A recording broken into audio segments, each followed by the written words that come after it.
And how does one position themselves for this opportunity? You don't want to be known, you are in social media, you are in Amazon, you are in, you're a jack of all trades. Be known for one thing. It was too good to be true first. That I can actually make money from the comfort of my bedroom. Even Nyumba Kumi came to ask, what do you guys do? Yeah, you're always in the house. Oh, you're always in the house. Yeah. What advice will you give to that young person who's looking to get into this particular space and be successful in this particular space? There's nothing like get rich quick. You cannot get rich quickly. It's not going to happen overnight.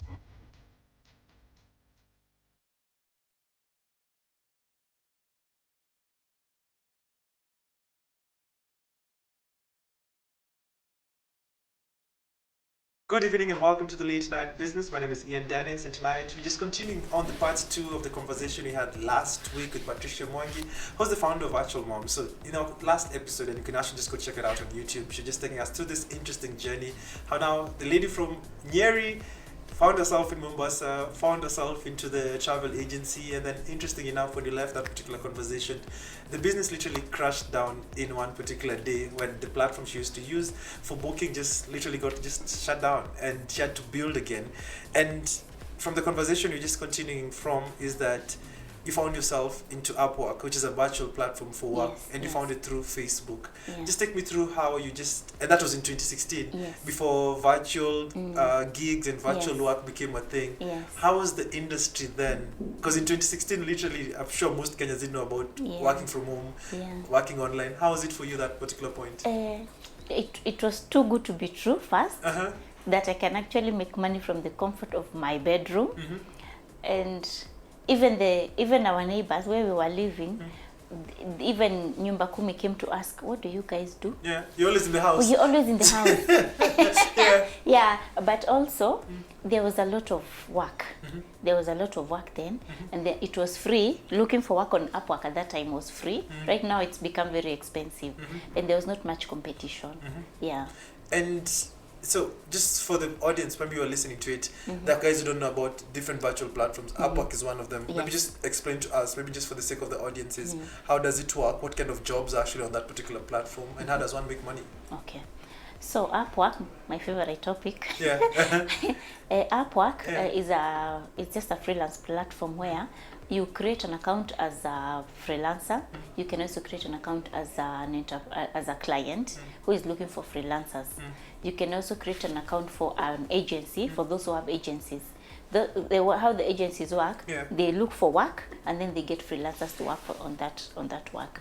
So for me, I have the 3 accounts. I have the freelancer account, I have the client account, and I have the agency account. So what happens, when a client asks me as a freelancer, I will go and post my profile there.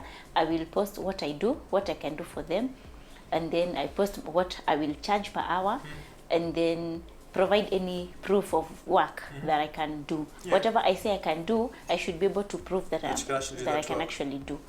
So the client will post the jobs. Sometimes they will go through the profiles and invite people to interview them. But most of the times, we go through the jobs and apply for those jobs, write proposals for those jobs. Then the client will go through those proposals and will go with the one they feel best fits them. Interesting. And when you started out, what kind of services did you use to offer? How did you get to know about them? Because initially you're just from, you're just like a travel agent before you used to do that. How did you start off in Upwork? Okay, my first client on Upwork, what I was doing for them, I was a purchasing agent. So my work was to look for furniture, old furniture. For Kenyans or abroad? Abroad. So you used to shop for people abroad? I used to look for old furniture. Oh, so how did you go look for them? Because through online platforms? Yes, through online platforms. Okay, let me so there's someone abroad who wants to buy furniture. They come to Upwork and then they get a Kenyan to shop for them in their own country.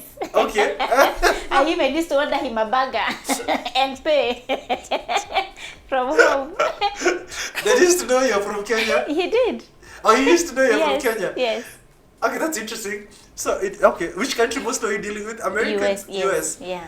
Okay, it's very interesting. So you make your money for ordering someone a burger in their own country, and you are like thousands of miles away. Yes. And they used to pay you for that. Yes. And yeah, and it feels like a con. Yeah, I know, right? How was it? It was good. It's it was exciting. I mean, I can do this from here. Yeah. And then and it tells you the last burger you ordered me did not have extra cheese. Make sure It has extra cheese. cheese. So they have time to call you, but not to call the shop. Yes. And not to call the shop, because we are talking on Skype throughout. Oh yeah, so Skype was the thing. He's going to Skype me, order me a burger, and all that. And then how much do you used to pay? He used to pay me. For me, I was by then when I was starting, I was getting $3 per hour. $3 per hour. Yeah. Just to do any particular purchasing. Yeah, mostly my main job was to do the furniture. Oh, to order for them furniture. The furniture. Different clients or one client? It was a company that was buying old furniture. So my work was going to look for those furnitures wherever they are, the seats, especially the sectionals. And then you contact the owner of the sectional, and then bargain. Yeah. And then they're second hand, so you can bargain. Yeah. Right, And then ask them when they're available for the furniture to be picked up. And then you're going to go with those details and and schedule the pickup. And then the driver, and make sure like for example, it was in Portland. So make sure if the furniture is north that day, if all furniture that is being picked is north. So you have to know. Okay, you used to do all these things. Yeah. From Nairobi, ordering for someone in Portland, who's also in Portland. Yeah. And the business is also in Portland. Yes.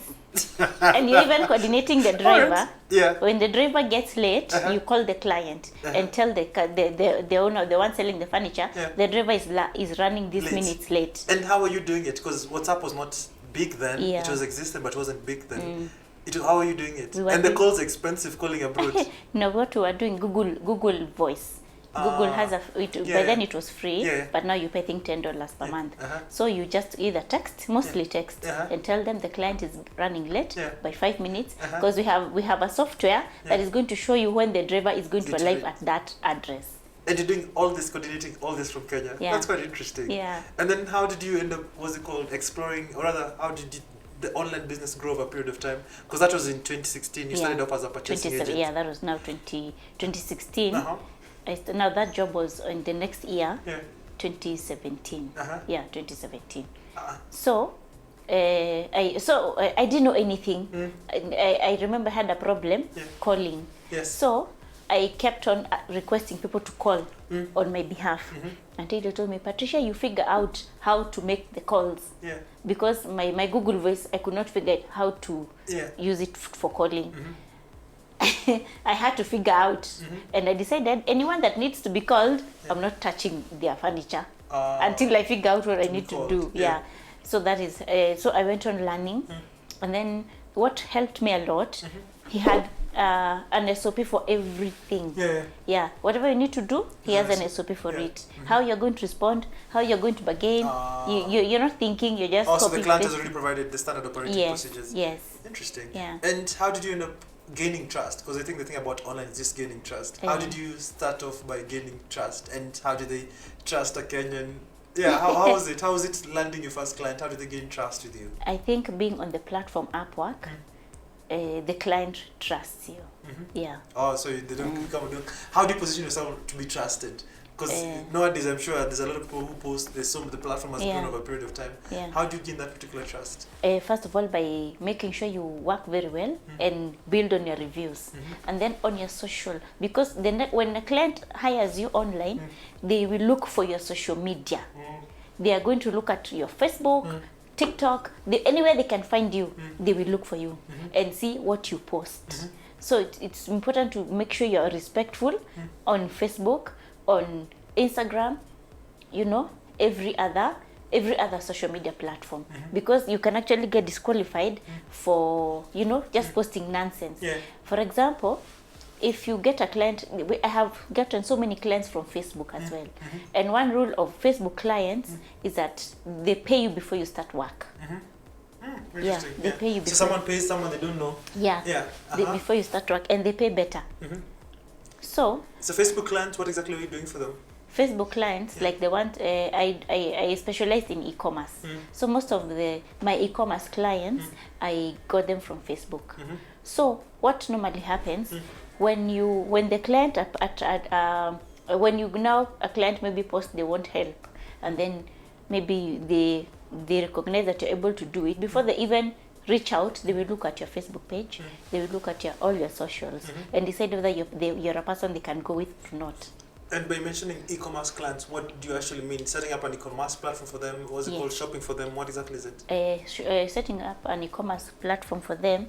I specialize in Shopify. Yes. Now Shopify is you just set up the account and then you search for products and upload the products and just make sure everything is ready and then help them set up social media. And in case they want you to continue, then they will tell you. Maybe for guys who don't know, because primarily there's also this particular, there's so many different e-commerce platforms. So what does Shopify do? Shopify is a platform like Jumia, where people post products. So you don't even have to have the products. You can just post them, and then when you get a client, when the customer pays, then you can order them from. It's literally so it's like an e-commerce platform a client can actually use to sell their products. And you can do it individually, and they can receive payments through the same platforms.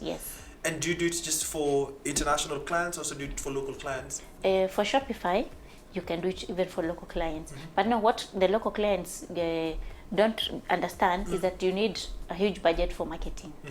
You can't just set up a shop and not market.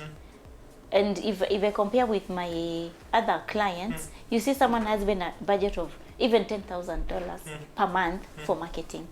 And these Kenyans, they are setting up Shopify, okay, and they are targeting abroad, okay, but now when it comes to marketing, they don't have a budget for marketing. So it ends up not succeeding in Kenya the way other clients are succeeding. And primarily the whole concept behind it is to enable international clients get to buy from you directly. Yes. And you've mentioned this also, this essence of why some succeed and why some don't succeed. And one of the key things you've mentioned is a budget. Let's say for a local Kenyan client who wants to be on that particular platform and sell internationally, what do they need to do to be successful on that particular platform besides having a big budget? Okay. What they need to do is first of all identify the trending products. You have to sell what is being sold. You can't sell something because you like it. You can't sell something because you feel it is good. You first have to find out what is selling, what niche is selling, and what products are selling, are trending. That is what you sell. You just don't sell a product because you have that product. No. You sell what's trending. Yeah, you sell what's trending. Interesting. So if someone sells dolls, if a doll is not trending, you leave that to do anything. Yeah. Okay, interesting. So like it's literally like a small kabukunji. You sell what needs to be gotten. By the way, it's true. Yeah. And at what point did you decide to set up Virtual Moms, and why did you decide to set up Virtual Moms? Okay, I set up Virtual Moms in 2021 in January. I got my first student in 1st January 2021. The reason is that there was so much, people were laid off, people are not working. It's such a difficult period. And here I'm working, and I thought, why can't I share this opportunity with someone? So I just decided, let me reach out to different moms platforms and tell them, hey, if you want to learn how to work online, I can teach you. So now we started like that. We went on. People started getting jobs. People started I started getting referrals. Up to now. And what do you train people on exactly? Okay, what I train people on, although I keep on increasing. Now the ones I started with, we started with just email management and inbox management and calendar management and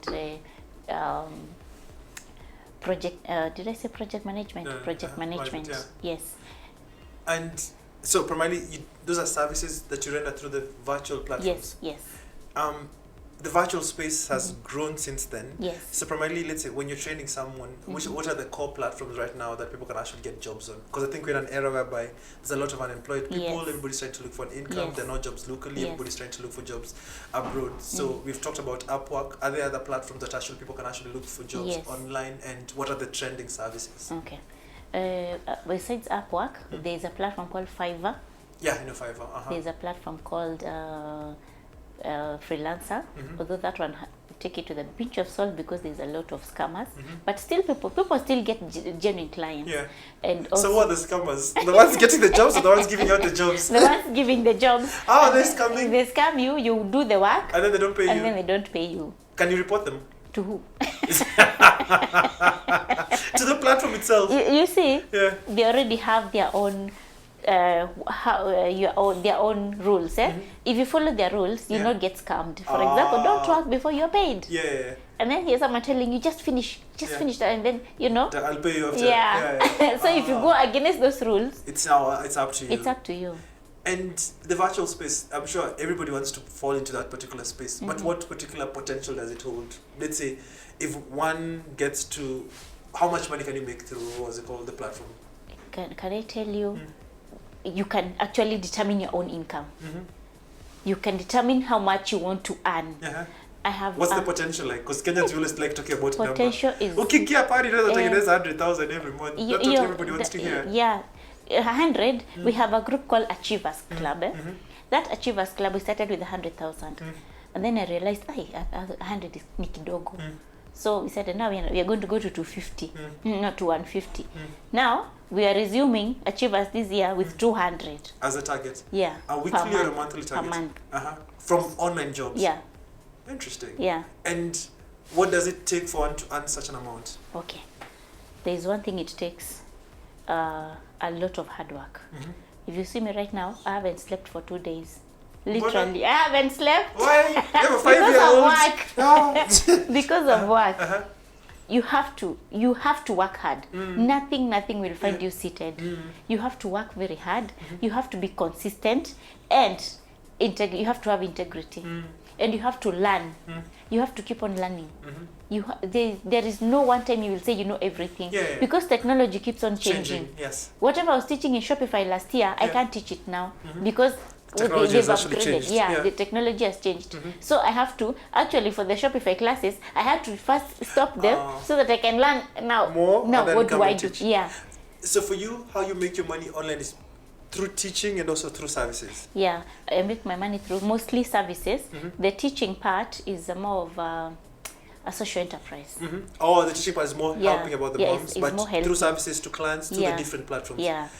And this is the thing about the different platforms, whereby you can build a platform and then one day probably it can disappear, it can be taken down. How does one prevent themselves from that? And also, there's also this thing about, I've been seeing online how people also can buy accounts and then be able to, what's it called, to integrate it to it. Just take me through that. All right. For one, for you to be secure, and a platform like Upwork can be closed anytime.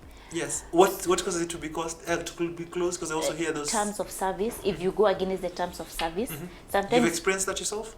I thank God, no. Yeah, only very small limitations here and there. Yeah, but I thank God I've not experienced that because my main income is from Upwork and Facebook. So Facebook Marketplace or what? No, clients. They come to your Facebook page. Yeah.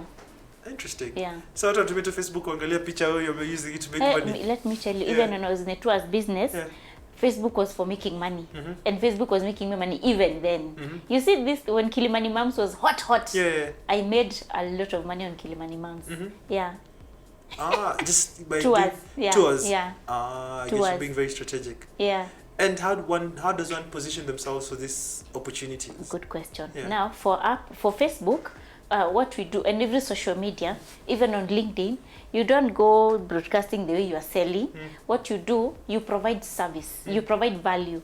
Okay, right now I'm specializing in Google ads and Amazon ads. That's what I'm doing right now. So I'm going to talk about Google ads. I'm going to show my qualifications. I will show that, hey, Google has certified me to do this. And the advantages of Google ads. What is the advantage of Amazon? You know? And then finally, you're going to see someone will approach you and say, hey, I would like help in Google ads. Now, and then you join as many groups as possible, virtual groups for virtual assistants, digital marketers, all that. And then in those groups also position yourself, be known for something, be known for one thing, be known that Patricia is a go-to for Amazon ads. Patricia can help you with Google ads. Patricia can help you with Shopify. In fact, that's how I got my Shopify clients, just by referrals in Facebook groups. Because you don't want to be known, you are in social media, you are in Amazon, you are in, you're a jack of all trades. Be known for one thing. But how have you managed to evolve that? Because you started off initially as email management, what's it called, project management, and then now you're here into training. Is it an evolution, and then you don't do that, discard the other services, or how exactly have you managed to transition to that? Okay, the basic admin, that is the email management and calendar and project management. Those are like the backbone of admin. If you're working online, you're going to need to know those tools. You're going to need to know how to excuse me, you're going to need to know how to delegate an inbox, because maybe a client can be too busy and they want you to work on their business inbox. Okay, so how are you going to access it? Are you going to be disturbing the client every time? You need access to that email, right? The calendar, when you're booking appointments, are you going to be disturbing the client every time? You need to know how to access it. Project management, how are you going to arrange, how are you going to, you know, organize yourself and the client, you know? So those are things you need to know. Like the way you need to know Google, you need to know how to file, you need to know how to, you know, host a Google Meet and all that. That is now the backbone. And then after that you can specialize. So just start with the backbone and then eventually specialize the time. And for anybody who's looking to come into this particular virtual space right now, what are the services that should one, what's it called, be good at, or should consider, considering the evolving landscape? Right now, I can say, one, digital marketing. It is very, very diverse. Digital marketing is extremely diverse, and a lot of people are succeeding in digital marketing. Two, we have independent travel managers. You just, you know, you don't have to have gone to school to do that. You just have to label yourself as a travel manager and learn how to book flights, how to book all that. Another one that people are really succeeding in is Airbnb co-hosting. You don't need to have an Airbnb, but you can get a client in America who has an Airbnb, who is very busy. So you become their co-host. So you'll be hosting, you'll be doing everything. Then the other one, we have basic admin. Of course, that one, it's flooded, but it's always marketable, but it is very flooded. And in this particular day and age, I think AI has caused a lot of disruption. How much disruption has it caused? Because I have a friend of mine who's in the online writing space. It's like that space is now literally almost dead. How is it causing a lot of disruption in terms of virtual work? It is causing a lot, and it's also really helping. Because coming up with, like I told you, I do Google ads and Amazon ads. It really helps me come up with strategies, AI, and helps me come up with ad copy. Okay?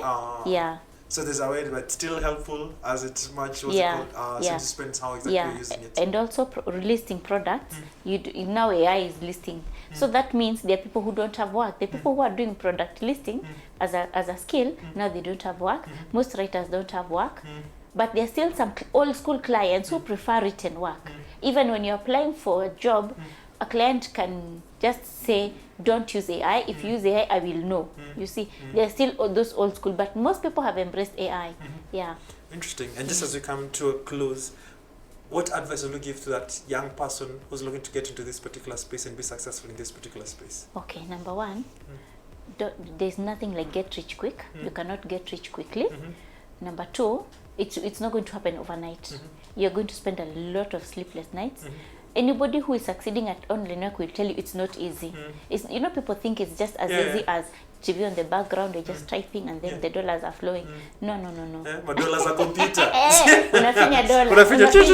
By the time zinatoka, you have earned them. You have earned them. So it's not easy. Come ready to learn. Come ready to relearn and learn and relearn and leave entitlement out. Because a lot of these young people, they are very entitled.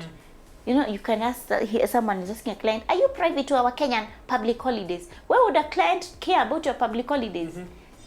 The client doesn't care. But now, if you want the client to give you a public holidays in Kenya, you tell them in advance during the interview stage. So the client can see whether they will move forward with you or not. But don't go there with entitlement. I had one lady ask a client that, whether they are privy to our Kenyan public holidays. So, of course, the client dropped her immediately. So, we should, you know, be wise and be, you know, whatever you say you can do, you do it. Make sure you can do it. Don't oversell yourself and then you underdeliver. Right. Whatever you say you can do, make sure you are very good at it. Interesting. Wow. And then you see, as I finish, value. Make sure you're valuable. I define value as the measure of your usefulness in your ability to provide solutions and solve problems. Wow. So if how valuable are you? Yeah. Wow, Yeah. interesting. I've really enjoyed the conversation. It's been extremely valuable. So thank you so much, Patricia, for having come to the show. Thank you so much. So Patricia is the founder of Virtual Moms. You can actually find, what's the social media handle? Facebook. Yeah. We have also Instagram as Patricia Mwangi. Facebook, we have a group called Virtual Moms on Upwork. LinkedIn, Patricia Mwangi. And I think that's all. Yeah, Facebook. interesting. So make sure you just check her out and just get to learn, because I think virtual is the way to go, since we're in an economy whereby sometimes getting a job is very difficult. So thanks so much for having watched this show. This has been a Late Night Business. My name is Ian Dennis. Until next time, I'll see you right here on KTN.